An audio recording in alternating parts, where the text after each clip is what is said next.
everybody, this is Laura Susan Johnson with Period Pieces, and today I want to review my one and only liked Irwin Allen film, and that would be the Poseidon Adventure from 1972.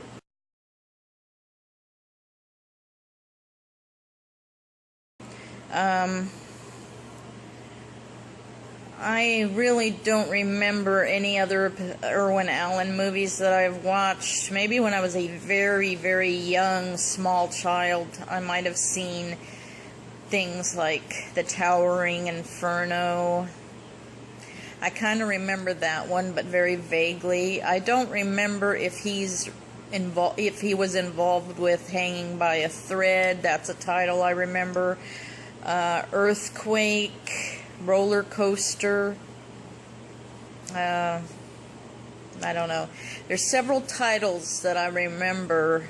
I know there was one when time ran out, but I don't remember actually watching it.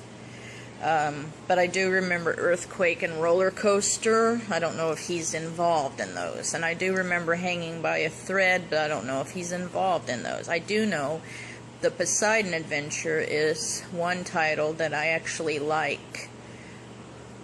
And I did see the semi-remake from 2006 called simply Poseidon. Just Poseidon. And that starred Kurt Russell and a guy that was very popular in those years and that I don't see much of anymore. Josh something. I like the Poseidon Adventure very much. It has a lot of personality, and the tidal wave sequence is so much more frightening and so much more just terrifying and well done.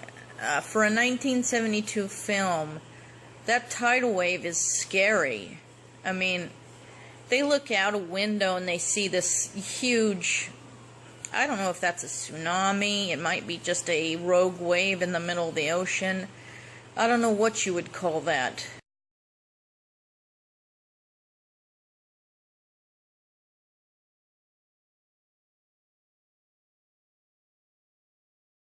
It was caused by and it's not based on a true story. This is just from a book by Paul Galico. I don't know how you pronounce that last name. He wrote animal stories a lot of the time. I do believe he's responsible for I think he's responsible for The 3 Lives of Thomasina or something like that. A Disney film was made out of that. I don't know. It's just a little trivia. But anyway, Paul Galico wrote The Poseidon Adventure. It was like a book.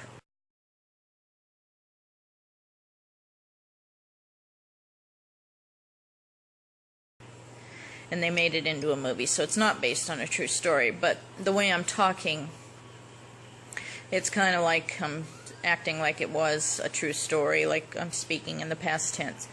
So anyway, this wave was caused by a sea quake near Greece and the island of Crete, off the coast of Crete. A big sea quake measuring 7.8 or 7.3 or something like that on the Richter scale. And it displaced the ocean's floor pretty badly, and it caused this massive, swelling of the ocean.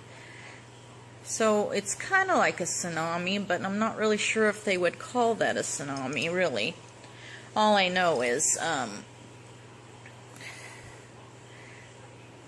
it's pretty well done for an old movie. And the new movie in 2006, I mean, I like Kurt Russell very much. He's one of my favorite actors, and he's been acting his entire life. I respect the hell out of him. But aside from him, I can't remember anybody in the cast except for that Josh guy. And honest to God, I think he's rather a boring actor. I know he's got a small role in the movie Peacock, which I really love, and I'll review that someday in the near future. And I know he was in Sweet Home Alabama, and he had a very small role in this movie called Alive, starring Ethan Hawke and several Canadian actors, which is also a wonderful movie, which I'll review sometime in the near future.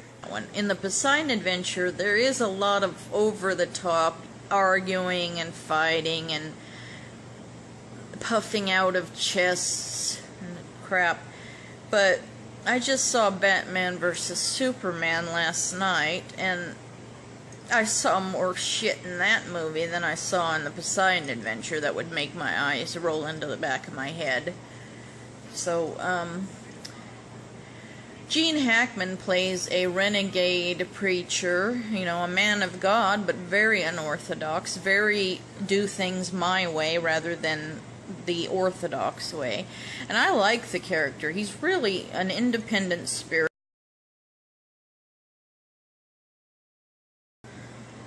Now, the kid from the Poseidon Adventure, annoying as fuck.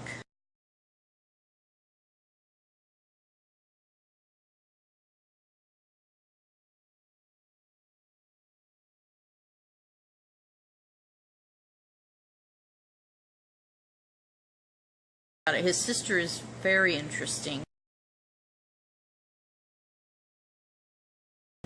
She has a crush on this preacher played by Gene Hackman for some weird reason. She has this very, very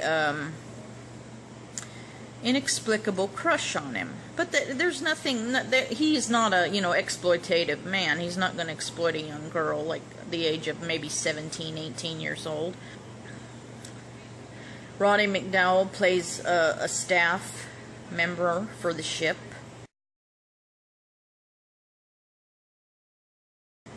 Leslie Nielsen plays the captain, who has to fight with this asshole who, very good, you know, they're all good actors, good characters. This asshole, he's kind of a one-note asshole, but he's a very good one-note asshole. He wants the ship at full steam, just like that guy from the Titanic said, let's light up all the boilers and steam full ahead, you know. This guy wants, for some reason that I really couldn't say was a legitimate reason, except that he just wanted to be an asshole about it, to, I guess, lord his authority over the captain, legal authority, as a member or as a owner of the ship or owner of the ship's stocks, something like that. Because of the sea conditions, even before that sea quake, the captain's he's got some misgivings about going full steam. So, anyway, they go full steam because he threatens the captain. I can have you removed, I can have you fired, whatever. Well, I don't know, delicense him, something like that. And you've got Ernest Borgnine, who plays a really kind of a gruff, short-tempered cop who's actually married to a prostitute, an ex-prostitute. She wasn't really on the streets for very long. They don't specify how long she was on the streets, but according to him, it wasn't all that long. So she has some inferiority issues, but she's got a personality on her that won't quit. And she has these complexes about other women looking down on her, but she has no qualms about, you know, if somebody were to say something hateful to her, she'd probably bite their head off. I mean, she's really not she's not shy. She's not a shy person, so I don't see why she would have an inferiority complex about anything. If somebody said, hey, whore, she'd probably say, fuck off to anybody who dared to speak down to her. Red Buttons plays a very nice bachelor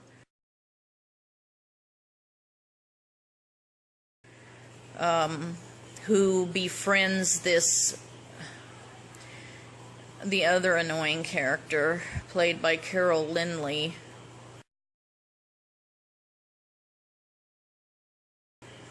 Carol Lindley plays the singer. Her name is Nani.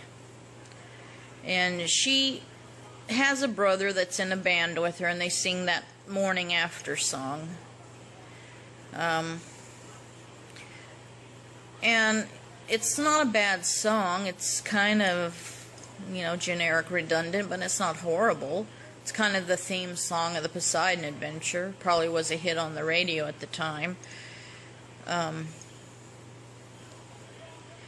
But this girl, Nani, she's annoying because at every single new turn that this ragtag batch of survivors has to take, she freezes, or she says she can't do it, or she cowers and screams or refuses to move, and it just gets so fucking tiring after about 5 or 6 scenes of this. It's like, lady, if you have lost the will to live because of your brother dying, don't pull Red Buttons down with you. He cares. He just, obviously, he just develops this affection for her, even though he looks many years older than, or at least 30 years older than her. She's like 20-something, and he looks 40-something. And it's not that I think that he's, gonna exploit her. It's just that I think that he's a lonely old bachelor, and she's very... She claims that her brother was all she had. Well, her brother would want her to go on. And then you have the very sweet Jewish couple. You've got Shelley Winters.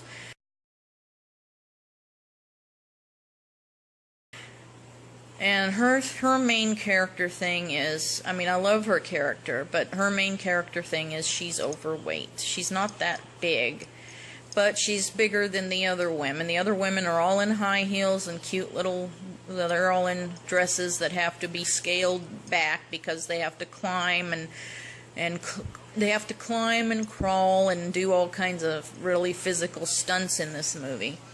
Stella Stevens has to take off her evening gown and get down into panties and a man's shirt, which is really sad. They're all in these really extravagant high heels, too. And then Pamela Sue Anderson, that's the 17-year-old girl who has the crush on the preacher.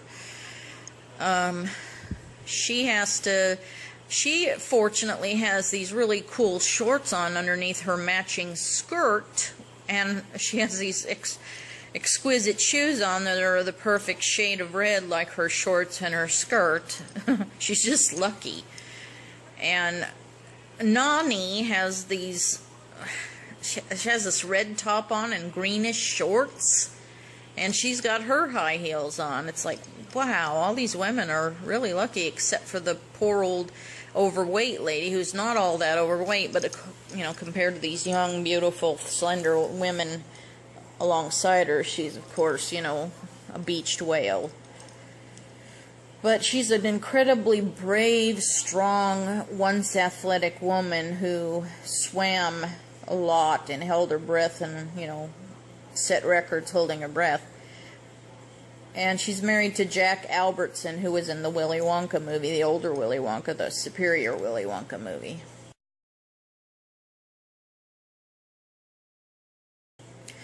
And they just play this really sweet Jewish couple that are on their way to Israel to meet their new grandson and see their kids. And she, from the very start of this terrible thing that happened to them, she has misgivings, and she has, not premonitions, but just this bad feeling that she's not going to make it out alive, and she keeps trying to give this Jewish pendant around her neck to her husband. Give this to our grandson, Manny. Give this to our grandson.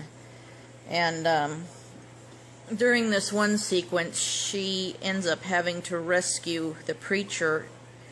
They end up having to swim for about oh, I don't know, 15 to 20 feet under water, under a flooded area, to get to another area that they have to go to get to the engine room, where that's the way they have to go to get up.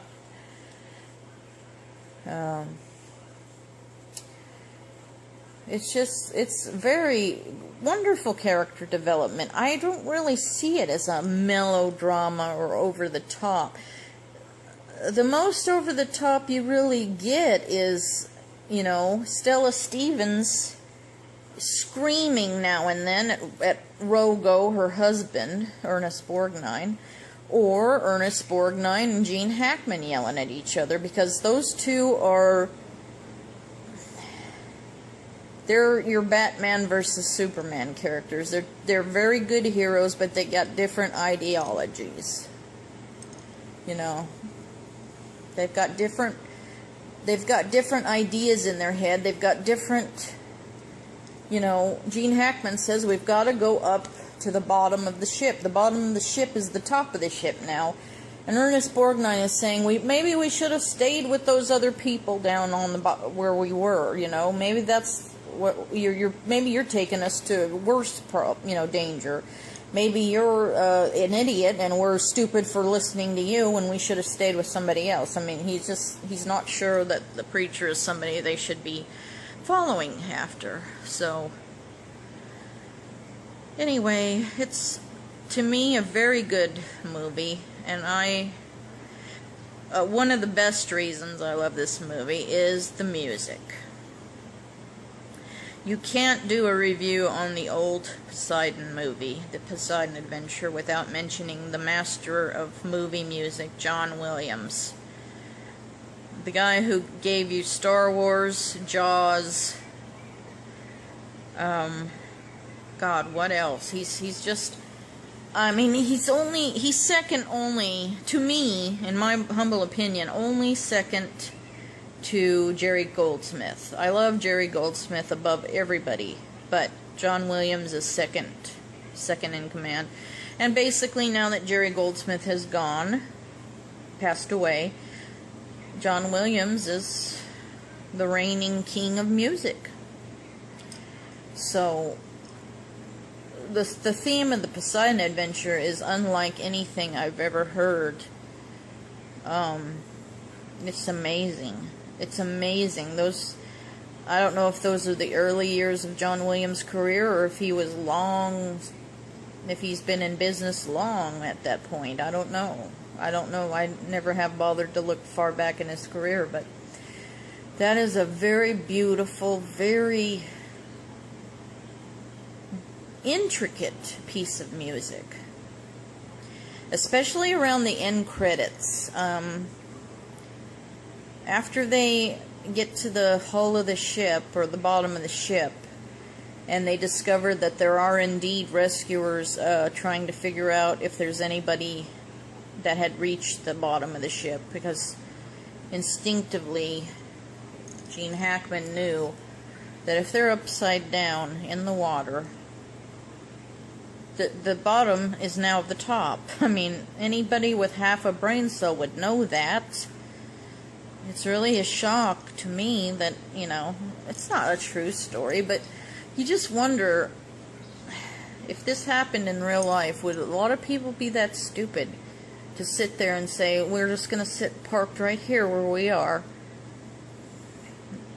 knowing that, the ship's going to continue to flood? I mean, water is going to make its way in. I don't know. Anyway, you just think about the music. Try to listen to that piece sometime. Try to find on YouTube Poseidon Adventure end credits, or Poseidon Adventure theme by John Williams or something, and listen to that.